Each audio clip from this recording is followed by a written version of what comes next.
Un dispositivo muy utilizado en la creación de robots autónomos es el sensor de distancia ultrasónico. Este dispositivo nos permitiría construir robots capaces de evitar obstáculos e incluso de resolver laberintos. Veamos de inmediato qué tenemos para hoy. Ya estamos en el módulo número 7, titulado Sensor ultrasónico y Pulse In.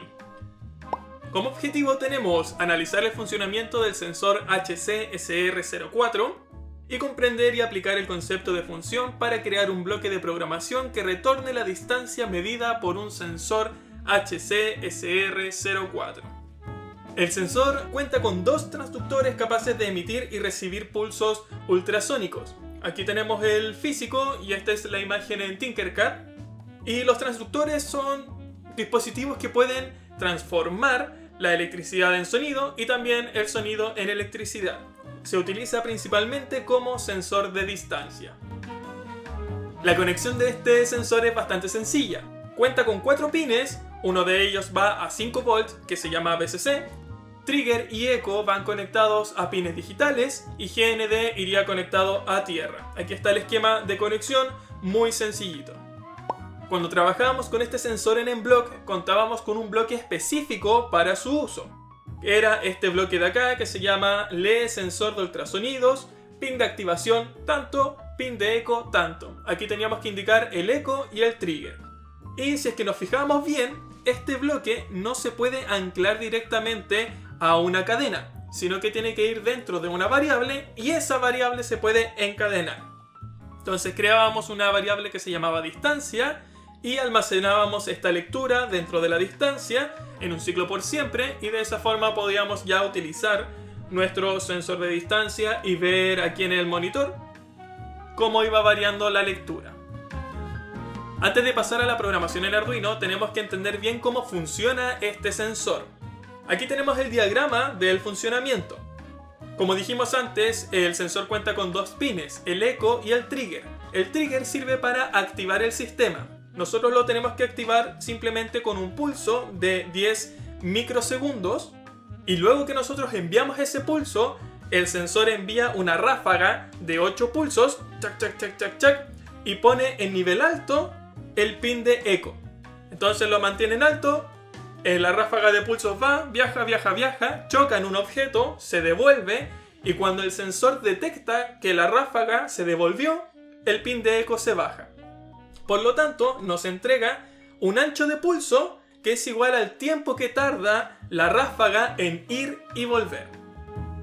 Entonces, ¿cómo nosotros podemos transformar esta señal en una lectura de distancia?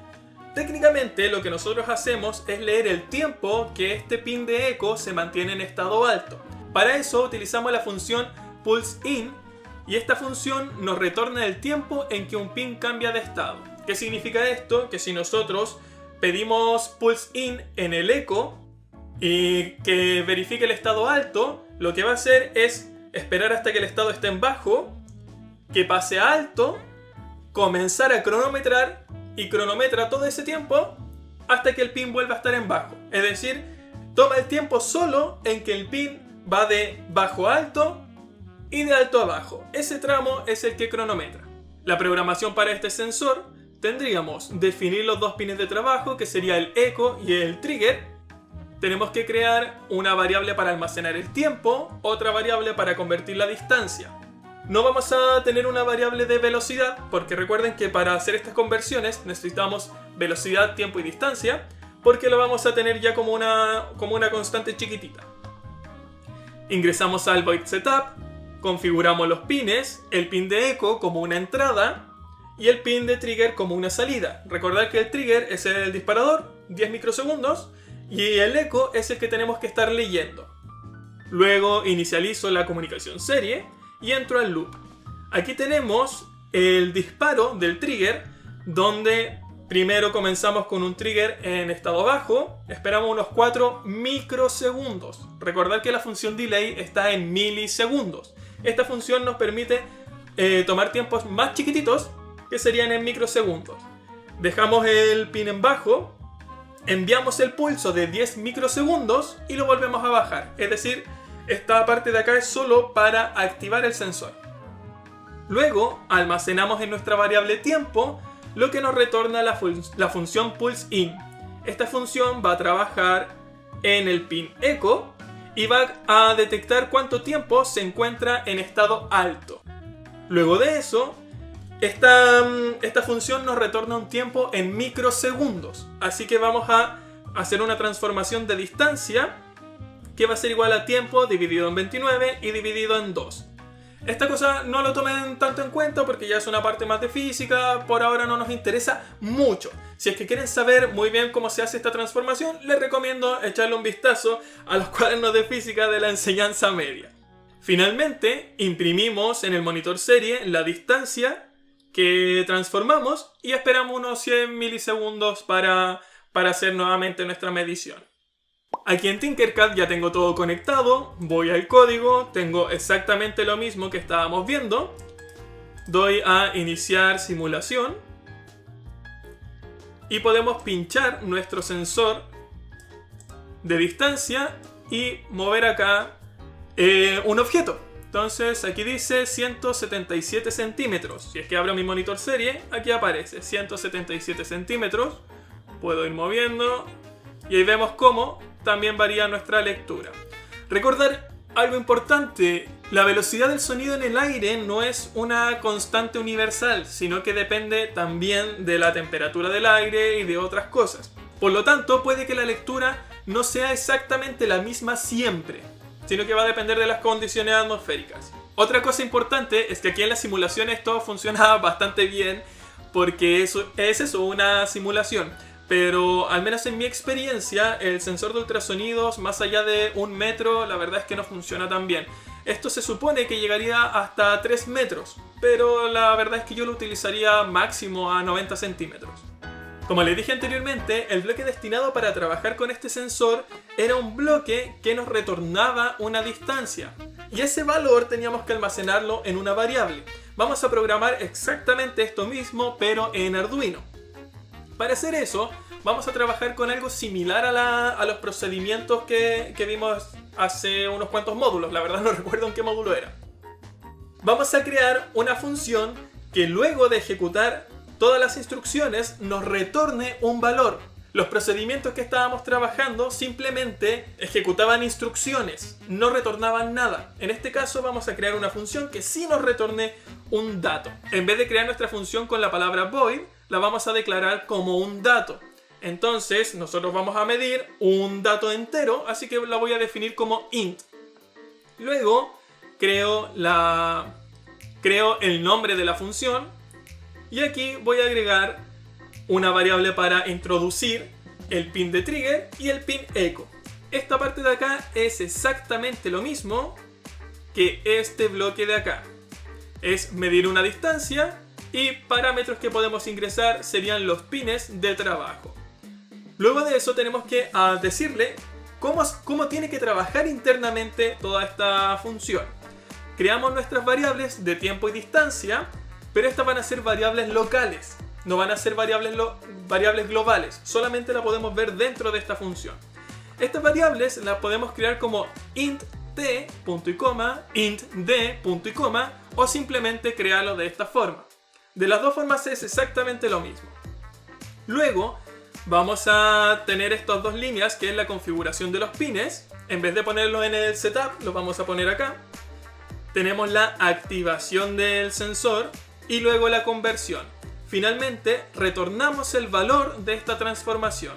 Es lo mismo que estábamos haciendo en esta parte de acá, pero en vez de tenerlo todo en la programación base, lo compactamos y lo dejamos en una función pequeña que yo puedo llamar cuando a mí se me dé la gana.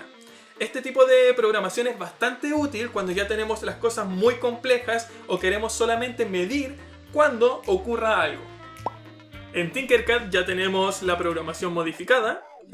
Y aquí vemos que la programación base es solamente esto. Aquí tenemos las definiciones, la variable, setup y loop. Entonces veamos paso a paso de qué se trata esto. Tenemos la definición de los pines de trabajo, echo pin y trigger pin. Luego la creación de una variable de distancia, igual como lo hacíamos en Block 5. Luego tenemos la inicialización de la comunicación serie. Luego en el loop tenemos que almacenamos en nuestra variable distancia lo que se retorna de la función medir distancia. En esta función nosotros podemos ingresar valores que serían los pines de trabajo. Y aquí tenemos exactamente lo mismo que estábamos viendo en Mblox 5. Es almacenar en una variable lo que retorna una función. Luego imprimimos esta distancia y esperamos 100 milisegundos. Vamos un poco más abajo y aquí tenemos nuestra función. Recordad que esto se tiene que declarar como un tipo de dato, puede ser entero, de coma flotante, un dato de tipo long o lo que a ustedes se les dé la gana. Pero al menos a mí me acomoda de esta forma. Entonces, ustedes cada vez que trabajen con un sensor de ultrasonido pueden simplemente copiar esto de acá y pegarlo en su programación y luego llamarlo cuando se les dé la gana. No tienen que estar programando paso a paso. Solamente copian, pegan y lo utilizan. Recuerden que todo lo que ustedes van haciendo tienen que ir reutilizándolo. La idea no es que ustedes estén escribiendo todas las líneas de código paso a paso cada vez que tengan que hacer un código nuevo, sino que tengan un montón de programaciones pequeñitas que puedan copiar, pegar, reutilizar y hacer programaciones mucho más complejas de una manera muy sencilla. Lo único que tienen que modificar serían aquí los pines de trabajo y nada, solo eso. Iniciamos la simulación. Abro el monitor serie. Voy a dejar esto acá. Aquí. Y puedo ir revisando la medición. Aquí algo importante es que Arduino, cuando realiza esta división, puede que de repente dé 1 centímetro más y de repente dé 1 centímetro menos. Eso no tiene por qué preocuparles. Si quieren un poco más de exactitud, pueden utilizar una variable de tipo coma flotante para tener resolución después de la coma. Finalmente pasamos a la última actividad propuesta, que es un popurrí de todas las cosas que ya hemos hecho. Programa un indicador de distancia que encienda solo el LED verde para distancias mayores a 90 centímetros, encienda solo el LED amarillo para distancias entre 60 y 90 centímetros y enciende solo el LED rojo para distancias menores a 30 centímetros y además tiene que sonar el buzzer. Recordar que ustedes en Tinkercad pueden pinchar, duplicar el circuito, de esa forma ya tienen conectado varias cosas y luego van agregando dispositivos para que todo se le haga mucho más fácil. Muchísimas gracias a todas las personas que nos apoyan y nos vemos en la próxima clase y el próximo video. ¡Chao!